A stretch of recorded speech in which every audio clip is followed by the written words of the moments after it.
Hi, Rob. Thanks for helping my project. You're welcome. Could you say a little bit about yourself? My name is Rob Honeycutt. I teach AP Physics at Tomball Memorial High School. I have a degree in geophysics, so I do a lot of studying planets and how geology works on those planets, looking at Mars, looking at Enceladus, Titan, different moons, and how we can do that's sort of my own research process stuff. Don't do a lot with our own moon just because it's not as interesting as the other moons are, as far as they might be holding life and stuff like that. I lead the Star Trek group that's in the Houston area, co-lead that, and just try to get as many people interested in science and things like that as possible. So. That sounds really, and you're so close to me. I mean, it seems like we should get together. Down from here, so we should get together more frequently. Yeah. Let's see. It seems like you would be interested in that Iceland volcanic thing. Oh yeah. I've been watching that, definitely. I also teach Earth and Space Science when it makes over at the high school. So I have a project for the kids every year where they have to create a volcano like the science fair project, but they actually have to make it look like the real volcano that they choose, and whether it's the type that builds on itself, or it's like the Iceland ones where it's more flat but erupting in several areas. And, so I definitely do watch that stuff. I can't pronounce it, but I do watch it. Yeah, I know.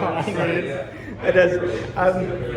Did you know that NASA is planning to send astronauts to the moon in 2024 for the first time since 1972? Yes. And what do you think about it? I'm okay with it. It's not. I don't know. I feel like we've researched the moon a lot with all the moon rocks we brought back on 11, 12, 15, 16, 17, 14, right? But I feel like there's more research to do still there. I mean, we haven't done a lot of research in we're inside the craters on each one of those Apollo missions, but it's not. I don't know that it's a composite look at what the history of the moon could be. I feel like we could find more about the history of the moon if we did more research there in different areas. Oh, absolutely. And so just equatorial regions, right. Go visit the South Pole, right. Go into some lava tubes, go on the far side. Exactly. I mean, a lot of people say, why are we going to the moon? We've been there, done that. Right. But people still go back to Disney World. Sure. And we've been there, five or six times, or whatever. Six times. And that's not enough to get a full scope of what could be there, I mean, you can't go to a place 5 or 6 times in just secluded areas and then form an opinion about the entire thing.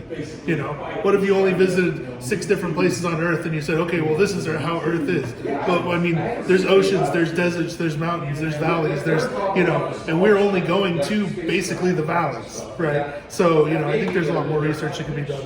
Yeah, I mean, those 6 spots, if they were all in the ocean, you'd be like, this is pointless. Exactly. This whole thing is ocean. What are you talking about?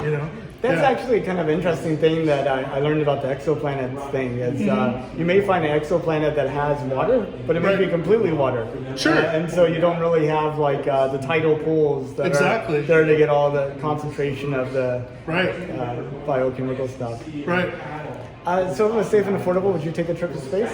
Oh, absolutely. I'd be the first one on the list. Suborbital to orbit to the moon. If I had a choice between the Bezos thing and the SpaceX thing, I think I'd choose the SpaceX thing. Where I'm up there for 3 days, further out than the space station. Checking out everything from further away versus what do you get, 30 seconds to 2 minutes or whatever it is up in the almost space area where you can still. I think I would choose the SpaceX version if I had to choose. I heard somebody doing a breakdown per second the SpaceX thing was $25 per second, and the Jeff Bezos thing was $20,000 per second.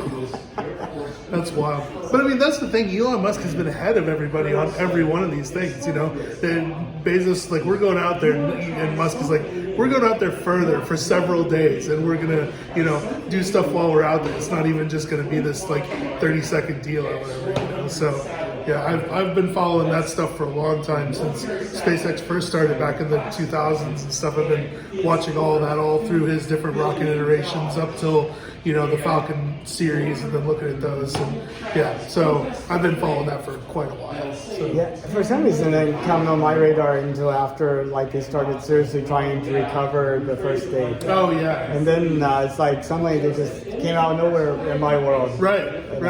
Yeah, I think the first that I saw it was actually there was I was at Kennedy Space Center back in 2006 or 2007, and they had SpaceX shirts there, and I was like, what is SpaceX? that? I need to look up what that is. And it's like, oh, the guy from PayPal is doing a thing, and I'm like, okay, well, I need to look more into this.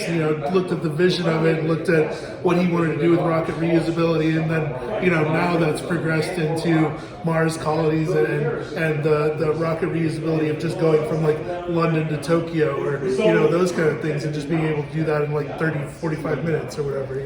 So I think if he gets that on lockdown, I think it could be really cool. Have you visited Boca Chica? I have not. Okay. I have not. Is there can you visit it? You can visit the SpaceX facility, but there's you cannot. But there's a county road that runs straight through the, between the manufacturing site and the launch site. Okay. And so you could drive there and get So really you can good get a looks. good idea of what's going on. Okay. Yeah, I was wondering if they offered like tours or anything like that down there. So, but yeah. Well, I know you have a ride, so I'm going to let you go.